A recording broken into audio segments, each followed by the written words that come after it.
안녕하십니까? 자, 25분 안에 못 푸시겠죠? 근데 푸셔야 돼. 계속. 세워라, 내워라, 이렇게 이제, 우리 페넌트 레이스 때처럼 이렇게 푸시는 게 아니라 정해진 시간 안에 20분 안에 푸시도록 하셔야 됩니다. 실제, 2000년 중반 같은데요. 옛날에 사법시험이 1차 시험이 개편되면서 오지선다에서 6지선다, 8지선다, 12지선다로 이제 나온다고 법무부에서 공고를 한 적이 있어요. 신림동이 난리가 났지. 그래서 대비를 해야 되죠. 이제 대비를 해야 되니까 6지선다, 8지선다, 12지선다 중심으로 각 1분씩 공고를 그렇게 했어. 그러니까 40문제를 만들어서 학생들한테 트레이닝을 시킨 거예요. 이만한 신문지만한 그 시험지가 8장, 10장. 애들이 3번 풀다가 끝났어요. 40분에 3번 풀다가 끝나. 2번 풀다가. 근데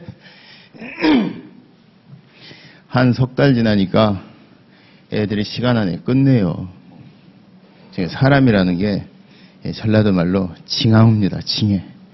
적응을 하기 시작하는데, 근데 이제 나중에 법무부에서 실은 그게 아니라 6지선다나 8지선다나 2분, 3분 뭐 이렇게 준다 그래서 해프닝으로 끝났는데 실제 그렇게 트레이닝을 한 적이 있어요. 그러니까 여러분들은 25분을 20분 안에 이렇게 풀려고 막 하잖아요. 사실 이제 마킹하고 그렇게 하려면 20분 안에 푸셔야 돼요. 그러면 그러게 이제 어차피 여기는 딜이 안 돼. 내가 어떻게 딜이 안 되니까 적응할 일만 남잖아요. 적응이 됩니다.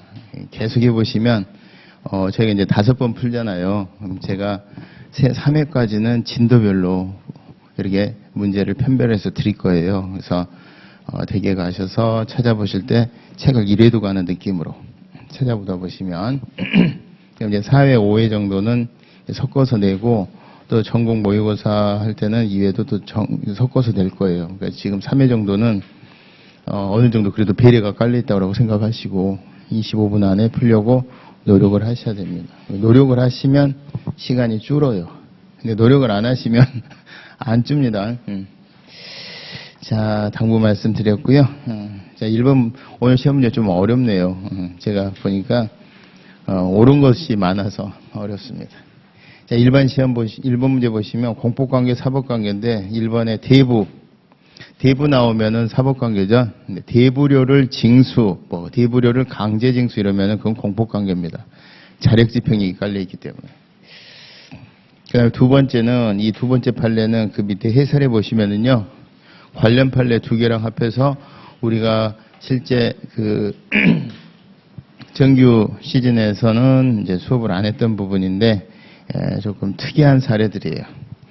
그 관련 판례 해설의 1번, 2번 보시면요. 소방청장하고 시도선관위 위원장이 국가를 상대로, 국가 이제 예를 들어서 그 국민권익위원회를 상대로 항고소송을 제기하는 겁니다. 우리 이때까지 항고소송은 국민갑이 제기하는 걸로 알았잖아요. 근데 행정부의 행정청이라 하더라도 다른 구제수단이 없으면 항고소송 가능하다라고 인정한 겁니다. 그래서 여러분들이 이제 소방청장, 시도선관위, 그 다음에 2번 문제 보니까 국가가 지방자치단체한테 항고소송을 제기하는 거예요. 잘 읽어보시면 그렇습니다. 이 3가지는 특이한 거니까 사례를 기억을 해놓으시면 고득점에 아니 난 몰라 그러면 제끼셔도 돼요. 이거는 정말 어려운 건데 2번 문제 좀 어려운 겁니다. 그러니까 지금 항고소송은 그게 처분성이 있고 국민의 권리움에 영향이 있느냐 없느냐 처분이 중요한 거고 처분의 대상이 꼭 국민이어야 되는 것은 아니다 이런 뜻입니다. 그럼 3번에는 이제 그 지방자치단체를 당사자로 하는 계약에 관한 법률이고 수의계약 이렇게 돼 있기 때문에 이것은 사법상의 행위로 봤습니다. 그래서 3번은 좀 쉬운 지문이고요. 4번 같은 경우에 우리가 이제 도급계약 같은 데서 장난질 많이 한다 그랬잖아요. 그러면 일정 기간 입찰에서 배제하는 게 있는데 그게 입찰 참가 자격 제한 조치라고 그랬죠. 요거는 우리가 항고소송의 대상이 되는 처분으로 봤다. 행정 엄밀하게 보면 행정청이 하는 거고요. 공사공단이 하는 건 또 사법관계로 봤습니다. 그리고 일단은 아무 말 없으면 처분에 해당한다 이렇게 보시고 5번은 이것도 되게 어려운 거죠. 가로로 묶으시면 국립의료원부터 묶어서 운영기관까지 묶으시면 국립의료원이 행정재산입니다. 근데 행정재산에도 일정한 주차장이라는 공간이 필요하더라 안 필요하더라 공원에 매점 필요하듯이 그게 주차장이 목적 외 사용 수익에 대한 허가입니다. 목적의 사용 수익에 대한 허가인데 국립의료원의 용도 외에 사용을 하도록 해주는 건데 이게 지금 계약 형태로 돼 있잖아요. 계약 형태로 돼 있어도 다 본질은 뭐다? 행정재산의 목적의 사용 수익 허가 이렇게 하고 그 허가는 특허 개념으로 보잖아요. 특허로 보고 있습니다. 1번부터 5번까지 다 어려운 내용들입니다. 여러분들이 여기서 이제 다시 내가 한번 봤던 거는 다시 나오면 내가 맞춘다 이렇게 생각하시면 돼요. 특히 2번 정말 특이한 거니까 2차에 딱 3개 정도만 정리해 놓으십니다. 시도선관위, 선거관리위원회 위원장, 소방청장, 그다음에 국가가 협의를 거부한 것에 대해서 지방자치단체장을 상대로 항고소송 제기하는 거 이렇게. 자, 이번에 5회까지는 점수 1일비 하실 필요 없어요. 제가 수업 시간에 못했던 거를 여기다 넣어놓은 거니까 점수가 그렇게 열심히 수업 들었는데 이 뭐야 점수가 막 이렇게 이러지 마시고 보충 수업이다 이렇게 생각을 하시면 돼요. 자, 그다음 2번에 보면 행정법 관계 그럼 뭐예요? 공법 관계입니다. 행정법이 뭐니까? 공법이니까. 행정상의 법률 관계 그러면 이제 국고관계나 행정사법이라는 사법관계를 포함하는 개념이고. 자, 1번은요. 특별권력관계입니다. 육군사관생도 군인이죠. 그래서 특별권력관계도 기본권 제한할 때 법률에 근거 있어야 된다 없어야 된다? 민전이 있어야 돼요. 옛날에는 내 몸의 일부처럼 막 해도 된다 그랬는데 이제는 안 됩니다. 약간 특별할 뿐이지 법률에 근거도 있어야 되고 한계도 준수해야 되고 사법심사 대상도 됩니다. 2번. 요건 이제 사립중학교에 재학 중인 학생과 사립중학교와의 재학관계, 사법관계죠. 당연히 사법관계인데 앞에다가 지방자치단체가 교육을 위탁한 때 이게 다 꼬시는 내용이에요. 아무 상관없어. 위탁을 하건 안 하건 어차피 그 사립중학교에 학생이 학교 다니는 관계니까 이거 뭐예요? 그냥 거두절미하고 그게 지방자치단체가 위탁을 했건 안 했건 그는 사법관계다 이런 뜻이. 키워드는 2번 지문에 앞에 꽂히지 마시고 지방자치단체가 위탁했다 이게 꽂히는 게 아니라 그냥 학교 법인과 학생과의 재학관계 이렇게 생각하시면 돼요. 만약에 이게 이제 국공립 학교면 어떻게 돼요? 특별권력관계니까 공법관계가 되겠죠. 근데 사립학교니까 사법관계입니다. 3번. 불이익한 행정처분의 상대방은 웬만해서는 다 원고적격 인정한다 그랬죠. 근데 그 옆에 이제 수익적인 행정행위는 주로 원고적격 잘 인정 안 하는데, 그 옆에 있는 놈들이 이제 지랄된다 그랬잖아요. 그러니까 불이익 처분을 받는 거는 대부분 바로 침해당한 것으로 대부분 인정이 됩니다. 근데 63빌딩 허가 신청했다고 거절당하면 바로 원고적격 인정되는데 63빌딩 허가가 나와. 근데 누가 지랄대? 옆에 있는 놈들이. 옆집에 뭐 도봉구에 사는 놈, 제주도에서 놀러 오는 놈 기억나시죠? 환경영향평가 대상 지역 안까지는 되고 밖은 안 되는데 밖의 경우에도 스스로 수인의 한도를 넘는 침해를 받았거나 받을 염려가 있다는 걸 입증하면 원고적격 인정해 준다 그랬죠. 자, 그 다음에 그래서 3번도 틀렸습니다. 4번 공무원 연금 수급권은 이제 법률에 의해서 구체화된다는 얘기는 헌법에서 사회적 기본권의 한 내용으로 복지, 사회적 기본권의 내용인데 추상적 권리라 그래요. 그래서 뭐에 의해서 구체화가 돼야 된다? 법률에 의해서 구체화가 되는 겁니다. 그러니까 우리가 헌법에 보면 34조 같은데 모든 국민은 인간다운 생활을 할 권리가 있다 그래요. 근데 그 인간다운 생활할 권리가 뭐냐? 나는 인간답게 생활하려면은 30평짜리 아파트는 하나 있어야 되겠고 차도 한 대 있어야 되겠고 일주일에 한 번씩 뮤지컬은 봐야 되겠다. 근데 그게 권리니까 국가는 의무가 있을 거 아니야. 그러니까 나 저기 아파트 줘 이런 권리가 나올 거냐? 아니에요. 인간다운 생활할 권리가 있다는 것 자체만으로는 헌법에서는 추상적이고 그 추상적인 권리가 국회에서 예산과 법률을 수반을 해서 자, 이 일정한 우리나라 대한민국의 지금 예산 규모로는 일단 70세 이상의 노인부터 우선 들어가자. 뭐 이렇게 하면은 그 70세 이상의 노인이 법률에서 어떻게 매달 얼마를 준다라고 법률에 구체화가 되면 그때 비로소 돈조의 권리가 나오는 거예요. 그걸 뭐라 그런다? 법률에 의해서 비로소 구체화되고 확정된다 이런 뜻이에요. 4번은 맞는 거예요. 그 다음에 5번 청원경찰. 청원경찰이 우리은행 같은 데 가도 있잖아요. 그런 청원경찰 말고 국가나 지방자치단체에서 근무하는 청원경찰에 대한 판례가 있는데 그 판례는 뭐로 봤다? 특별권력관계로 봤습니다. 그러니까 뭐예요? 공법관계요. 공법관계. 여러분들 그 원자력 발전소 이런 거 지키는 그 경찰들 있잖아요. 그것도 청원경찰이라 그래. 발칸포 막. 발칸포. 자, 그래서 2번 지문도 굉장히 어려운 겁니다. 네, 맞추셨으면 너무 잘하시는 거고. 자, 그 다음에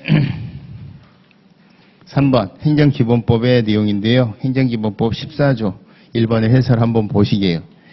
14조 법 적용의 기준 1항 새로운 법령 등은 법령 등의 특별한 규정이 있는 경우를 제외하고는 그 법령 등의 효력 발생 전에 완성되거나 종결된 가로로 묶으시면 뭐예요? 요 법률 관계 혹시라도 새로운 법령이 적용되게 되면 뭐예요? 진정 소급이 됩니다. 진정 소급에 대해서 이미 발생 전에 완성되거나 종결된 사실관계 또는 법률 관계에 대해서는 원칙이 금지전 소급 금지 원칙 할 때 진정 소급은 금지가 원칙입니다. 외에 있죠. 외에 수익적이거나 수익적이지도 침익적이지도 않거나 침익적이라 하더라도 비례원칙상 공익이 겁나 큰 거 뭐예요? 두한형이랑 친일재산 환수 두 건 떠올리시면 됩니다. 3번 당사자 신청에 따른 처분 뭐예요? 수익적 처분이죠. 수익적 처분인데 법령 등의 특별한 규정이 있거나 처분 당시에 법령 등을 적용하기 곤란한 특별한 사정이 있는 경우를 제외하고는 처분 당시 법령에 따른다. 그러니까 신청시법이 아니라 뭐다? 처분시법이다. 그죠? 행정행위시법. 자, 그 다음에 3번. 법령 등을 위반한 행위의 성립과 이에 대한 제재 처분은 법령 등의 특별한 규정이 있는 경우를 제외하고는 법령 등을 위반한 행위 당시에 법령 등에 따른다. 담배꽁초 버릴 당시에 법에 따른다 그랬죠? 행위 당시법, 행위시법입니다. 다만 법령 등을 위반한 행위 후에 법이 유리하게 바뀌면 어떻게 한다 그랬어요? 유리한 거를 소급해서 적용시켜주죠. 자, 유리한 것을 소급해서 적용시키자는 것은 진정소급이라도 허용될 수 있어요? 없어요? 있죠. 근데 진정소급이 허용될 수 있다는 거지 반드시 그렇게 해야 된다는 것은 아니에요. 근데 다행스럽게 우리 형법이라든가 질서위반행위 규제법이라든가 이 행정기본법에 보면 형벌이라든가 과태료라든가 행정처분이 유리하게 바뀌었을 때는 소급한다는 규정을 다행스럽게도 두고 있습니다. 그래서 이 소급의 혜택을 볼 수가 있는 거예요. 자, 그래서 행위시법인데 단서에 보니까 다만 법령 등을 위반한 행위 후 법령 등의 변경에 의하여 그 행위가 법령 등을 위반한 행위에 해당하지 아니하거나 자, 제재 처분의 기준이 6개월 이하에서 예를 들어서 3개월 이하로 이렇게 가벼워지거나 자, 이런 경우로서 해당 법령 등의 특별한 규정이 없는 경우에는 변경된 법령을 소급 적용한다 이런 뜻이 아시겠죠? 자, 그런데 1번 지문, 3번 지문은 쭉 이제 1번, 2번, 3번, 4번, 5번 가다가 5번에서 뭐로 나왔어요? 4번, 5번 묶으시면 법령 위반 행위 후 법령 변경 등에 의해서 그 행위에 대한 제재 처분의 기준이 가벼워진 경우 4번 특별한 규정이 없는 한 변경된 법령을 적용한다. 맞는데 5번 지문은 법령의 변경에 의하여 그 행위가 법령에 위반하는 행위에 해당하지 아니하는 경우로서 특별한 규정이 없다면 변경된 법령이 아니라 이전의 법령을 적용한다 그랬죠? 이거 이제 틀렸습니다. 행정기본법에서 이런 것들 나오면 절대 틀리시면 안 돼. 이거는 주는 문제라고 생각하셔야 돼. 자, 그 다음에 4번. 행정규칙에 관한 설명 중 옳지 않은 것. 자, 원칙적으로 시행령, 대통령령이죠. 상위규범인 헌법이나 법률에 위반된다는 사정은 결국 그냥 궁금해서 가면 해줘요? 재판의 전제가 됐을 때 해줘요? 재판의 전제가 됐을 때 그 규범 통제를 해줍니다. 이걸 뭐라 그런다? 구체적 규범 통제. 그래서 이 시행령이 헌법이나 법률에 위반했는지 여부에 대해서는 각급 법원이 다 심사할 수 있다. 대법원만 심사할 수 있다. 각급 법원이 다 심사할 수 있다. 근데 이제 3심제로 돼 있으니까 최종적인 심사는 누가 한다? 대법원이 한다. 대법원에서 위헌 위법 판결이 떨어졌다. 그러면은 그날부로 효력이 상실되는 거냐 아니면은 적용만 거부되는 거냐? 당해 사건의 적용만 거부돼요. 그래서 개별효라 그러죠. 그러다 보니까 이 시행령은 지금 재판에서는 없는 걸로 봐서 갑을 구제를 해줬지만 지금 이 시간에도 이 시행령에 터잡아서 막 처분이 막 날아가고 있을 거란 말이에요. 그래서 대법원이 그거 문제 있어서 우리가 적용 안 해서 구제해줬다라는 취지를 행정안전부 장관에게 알려주게 되고 행정안전부 장관은 그 취지를 관보에 게재하게 된다. 이렇게 돼 있죠. 그래서 개별효가 있어요. 그러면 대법원 판결이 선고되지 않은 상태에서 대법원 판결이 설사 선고됐다 하더라도 당해 사건의 적용만 거부되고 효력이 일반적으로 잃지 않을진데 지금 당장 대법원 판결이 선고되지도 않은 상태에서라면 아무리 하자가 크더라도 명백하다고 볼 수가 없죠. 그러면 이 시행령에 타잡아서 나간 처분은 뭐가 되겠어요? 설사 중대하더라도 명백하지가 않으니까 취소 사유다. 헌법재판소에서 위헌 결정을 했다. 위헌 결정한 법률에 근거한 그 이전의 처분 다 취소 사유. 여기 지금 뭐라고 그랬어요? 무효 사유라고 했죠. 그러니까 틀렸지. 그 다음에 2번. 행정규칙은 적당한 방법으로 통보되고 도달하면 효력을 가지면 왜? 이미 조직화된 특별권력관계 내에서 아래 것들에 대해서 알려주는 거니까 카톡으로 보내도 되고 아침 조회 시간에 알려줘도 되고 그래요. 듣는 순간 이제 의무가 생겨요. 야, 내일부터 1시간 일찍 출근해. 그러면은 일찍 출근해야 될 의무가 생기는 겁니다. 대신에 법규 명령은 어때요? 상대가 국민들이기 때문에 국민의 권리에 영향을 주는 규범이기 때문에 국민들에 대해서 알려줘야 될 필요가 있고 전혀 예상치 못하고 있었던 국민들이 그걸 숙지해 나가는 과정에서 혼란이 없도록 충분한 시간을 또 보장을 해줘야 되겠죠. 그래서 관보 신문을 발행해서 그 발행일을 기준으로 해서 20일, 침익적인 경우는 30일 정도 텀을 주고 시행하는 걸 원칙으로 해요. 물론 법률에 특별한 규정이 있으면 예외가 있지만. 근데 이제 그래서 공포가 반드시 돼야 되는 법규 명령과 달리 행정규칙은 공포할 필요가 없어요. 혹시라도 공포해주면 무슨 뜻이에요? 서비스. 그러니까 국민 여러분 혹시라도 우리 9시부터 일 봤는데 이제 5월 1일부터는 8시부터 일하기로 했으니까 1시간 일찍 오셔도 일 보실 수 있어요 라는 것을 알려주는 거지 국민들에게 알려줘서 그때부터 행정규칙이 이제 그 공무원들이 1시간 일찍 출근해야 될 의무가 생기고 그런 거하고는 아무 상관이 없어요. 공무원들은 이미 적당한 방법으로 도달되는 순간 의무는 생긴 겁니다. 자, 그래서 2번은 맞고 주의하셔야 될 것은 법령 보충 규칙은 뭐예요? 형식은 행정규칙인데 실질이 법규 명령이니까 걔는 알려줘야 돼, 안 알려줘야 돼? 근데 이 공포라고 하는 것은 관보 신문 발행이라고 하는 걸 원칙으로 삼고 20일, 30일 지나서 효력이 생기는 거고 실은 그 전에 40일 입법 예고도 하는 것을 원칙으로 삼는 거다 보니까 법령 보충 규칙은 신속이 생명이잖아요. 그래서 어떻게 한다? 그냥 알려만 주면 돼. 그걸 공포라고 안 하고 뭐라고 표현하더라? 공표라고 표현하더라. 공표. 행정규칙에서는 공시공고는 서비스, 법령 보충 규칙에서 공표는 해야 되고 법규 명령에서는 공포가 필수적인 효력 발생 요건이고 그렇습니다. 그래서 3번 행정규칙이 상위법령이나 법의 일반 원칙에 반하는 것이면 다 무효입니다. 이거는 볼 것도 없어요. 그 뒤에 취소 동그라미 치고 VA 특질 이렇게 쓰시면 돼. 취소 개념은 뭐밖에 없어요? 행정행위밖에 없어요. 심지어는 사법행위도 여러분 민법 하실 때 선량한 풍속 기타 사회질서에 반하면 뭐예요? 무효지. 법에 위반됐다라고 해서 취소는 없어. 민법에 있는 취소는 법에 위반된 게 아니라 행위를 감당할 만한 능력이 안 되는 애들을 벗어나게 해주는 취소지, 그게 미성년자의 법률행위가 위법한 게 아니에요. 위법해서 취소하는 게 아니야.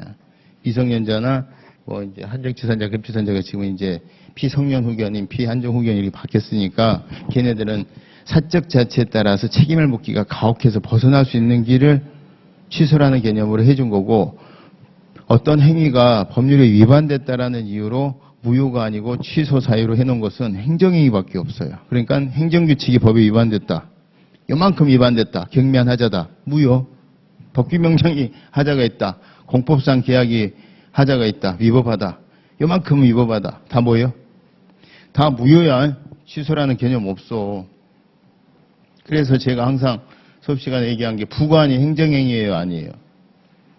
부관이 행정행위야? 조건이? 조건이 행정행위야? 조국이 통일된다면 이게 행정행위야? 12월 31일까지가 행정행위냐고. 근데 부관이 위법하면 취소한대, 자꾸. 그건 말이 안 되는 건데 다들 그렇게 써. 그러니까 그냥 써. 내가 물어봤는데 대답하는 교수 한 명도 없다 그랬어. 12명 물어봤어, 12명. 한 명도 대답 못해. 그러니까 속으로는 2차 때는 그냥 그렇게 써도 될 것 같아. 근데 1차는 또 알아서 틀리면 안 되잖아. 그러니까 취소라는 개념 없어. 자, 그 다음에 4번. 어떤 처분의 근거나 법적 효과가 행정규칙에 규정되어 있다. 자, 처분이요. 첫 번째 줄에 처분, 4번 지문에 처분 동그라미 치고, 이게 처분인지 아닌지는 행정지도 같은 서비스인지 아닌지는 뭐예요? 국민의 권리의무에 영향을 주는지 안 주는지 가지고 결정을 하는 거예요. 그 다음에 그 처분이 만약에 이게 국민의 권리의무에 영향을 줘, 무서워, 처분이라고 보면 이게 적법해야 되겠죠. 적법하려면 어떻게 된다? 법률에 근거 있어야 되고 한계 준수해야 되지. 그러니까 법률에 근거가 있어야 된다는 것은 처분이기 위한 요건이에요? 처분이 적법하기 위한 요건이야? 적법하기 위한 요건이고, 처분이냐 아니냐는 국민의 권리의무에 영향을 주느냐 안 주느냐로 가리는 거지. 야, 이게 행정규칙에 근거한 거니까 처분이 아니다, 이런 건 말이 안 되는 거야. 일단 무서우면 처분이다 아니다? 처분이고, 아, 이게 적법한 처분이야 위법한 처분이야? 처분이면 법률에 근거 있어야 되는데 근거가 없어도 되는 처분 몇 개밖에 없다고 그랬어요. 본처분하기 전에 나오는 확약, 판례 아니고 다수설에 할 때 행정행위로 본다면 확약, 사정결정, 부분허가, 가행정행위. 이거는 요 본처분의 근거가 여기까지를 커버한다고 봐서 근거가 없어도 되는 때는 행정행위라고 봐. 그 다음에 행정행위를 하고 난 다음에 원시적인 하자를 이유로 직권 취소하거나 적법한데 후발적인 사유를 이유로 장려항에서 없애는 거 뭐? 철회. 얘네들은 별도의 근거가 없어도 되는 행정행위야. 딱 6개야. 4개, 2개. 그 다음에 또 학자들이 뭘 들어? 부관.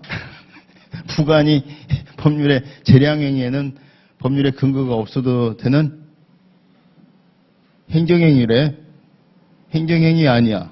하여간 부관만 가면 애들이 똥오줌을 못 가려. 왜 그래? 행정법 교수들이 민법을 몰라서 그래. 민법을 잘 알면 그런 택도 없는 소리 안 하거든.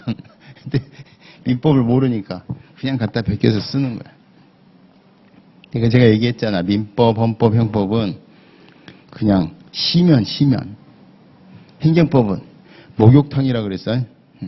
막 여기저기 다 주워와가지고서 발 딱 담궈보고 옷 따시네. 그럼 그까지야. 그래, 더 안 들어가.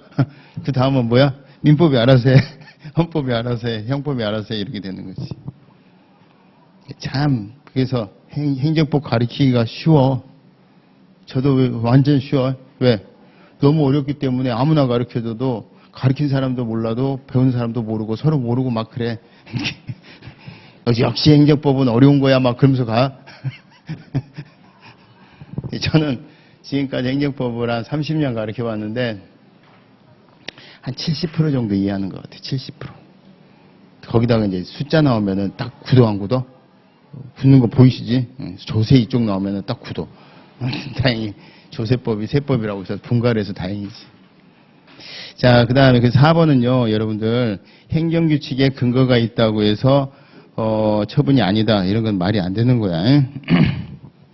그래서, 어떠한 처분의 근거나 법적 효과가 행정규칙에 규정되어 있다 하더라도 무서우면 행정처분이고, 다만 그게, 법률에 근거가 있어야 되는 행정처분인데 행정규칙이 있다면 그건 뭐예요? 법률유보원칙에 위반해서 위법한 처분이 되는 거지. 자, 그 다음 5번 이거 보건복지부 고시 구 약제급여 비급여 목록 및 급여 상한 금액표 이거 뭐로 본다? 이거는 매개관계가 없는 직접 때리는 행정처분을 봐요. 일반 처분화해서 보는 거예요. 보건복지부 고시인데 고시면은 규범이잖아요. 규범으로부터 뭐가 나와야 돼? 매개행위가 있어야 되는데 매개행위가 없어. 그냥 그 다이렉트로 때려. 다이렉트로 때리면 우리가 직접성이라는 표현을 쓰거든. 그러면 우리가 혹시라도 이게 문제가 있으면 매개행위를 들고 가서 다투면서 끌고 들어가는 것을 구체적 규범통제라 그러거든. 재판의 전제로. 요걸 활용할 수가 없어. 뭐가 없으니까? 매개행위가 없으니까. 그러면은 요거 가지고서 요걸 들고 법원에 가면 아 이거 규범이니까 우리 못 해줘요. 그러면 어디로 가는 거야? 헌법소원으로 가는 거거든. 근데 더러 두밀분교 폐지에 관한 조례처럼 이거는 껍데기만 규범이지 실질이 처분이네 하고 대법원이 심사해 준 것들이 몇 개 있어. 그 두 개가 뭐예요? 얘랑 두밀분교 폐지에 관한 조례 두 개야. 그러니까 5번 같은 경우에는 이게 직접이란 말이 키워드고 VA로 봅니다. 그러니까 얘는 대법원에서 행정처분이라고 해서 재판을 해주니까 헌법소원을 갈 수가 없어. 직접성은 있는데 헌법소원 못 가는 거 두 개. 보건복지부 고시 약제급여 비급여 목록 및 급여 상한 금액표 일반 처분처럼 처분성으로 인정하는 걸 받고 하나 더 있으면 두밀분교 폐지에 관한 경기도 조례 이 두 개는 그냥 처분으로 봐서 대법원이 재판을 해줬어요. 헌법소원으로 못 간 거지. 자, 이거 다 어려운 것들입니다. 일단은 눈에 들어오면은 한번 눈도장을 찍어 놓으시고요. 정답은 옳지 않은 게 1번이 틀렸습니다. 그 다음에 5번 관련해서는 두밀분교 폐지에 관한 경기도 조례, 그거랑 같이 기억을 해 놓으시고. 5번은요, 갑은 청소년들에게 주류를 제공했다는 이유로 자, A 구청장으로부터 6개월 이내 영업정지 처분을 할 수 있다. 여기가 키워드입니다. 6개월 이내 영업정지 처분을 할 수 있다라고 규정한 식품위생법 이렇게 돼 있죠. 그럼 식품위생법에는 뭐로 돼 있다? 재량행위로 규정되어 있습니다. 할 수 있다니까 안 할 수도 있고 결정재량도 있고 한다 하더라도 6개월 이내니까 몇 개 정도 되겠죠? 한 170여 개 정도의 선택재량이 있네. 자, 그럼 이제 근데 재량 거기다가 재량 쓰세요. 6개월 이내 영업정지 처분을 할 수 있다고 규정하는 식품위생법 75조 가로로 묶고 재량 이렇게 쓰시고 그 다음에 이제 슬래시하고 총리령인 식품위생법 시행규칙 89조 및 별표 20상 행정처분의 기준 가로로 묶으시면 이건 뭐예요? 기속이에요. 하나하나 이럴 땐 이렇게 저럴 땐 저렇게 딱딱 정해져 있거든. 그러면 만약에 이 총리령 형식의 이제 그 별표 23 행정처분의 기준에 동그라미 치고 거기다 뭐라고 쓰시냐면 재량 준칙 이렇게 쓰시면 돼요. 그러면 이게 어떻게 되느냐?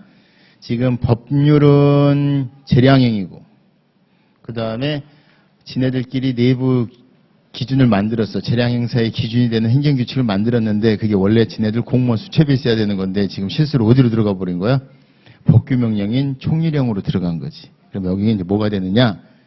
총리령 형식의 행정규칙이 되는 거예요. 총리령 형식의 행정규칙인데 총리령 형식의 행정규칙 이렇게 쓰시고 총리령 밑에다가는 법규명령 이렇게 쓰시고 그 다음에 형식 이렇게 쓰시면 돼. 형식은 지금 뭐로 돼 있다? 총리령이라고 하는 법규명령 형식으로 돼 있는 거예요. 총리령 형식의 재량준칙. 자, 재량준칙 밑에다가 뭐라고 쓰시면 돼? 실질 이렇게 쓰시면. 그러니까 실질을 중시하는 견해는 야 이거는 행정규칙인 거야 이러고 형식을 중시하는 견해는 법규명령이야. 그런데 우리 대법원이 실질서를 취하다가 갑자기 대통령령 형식에 대해서만 갑자기 미쳐가지고 급발진을 해버렸죠. 뭐로?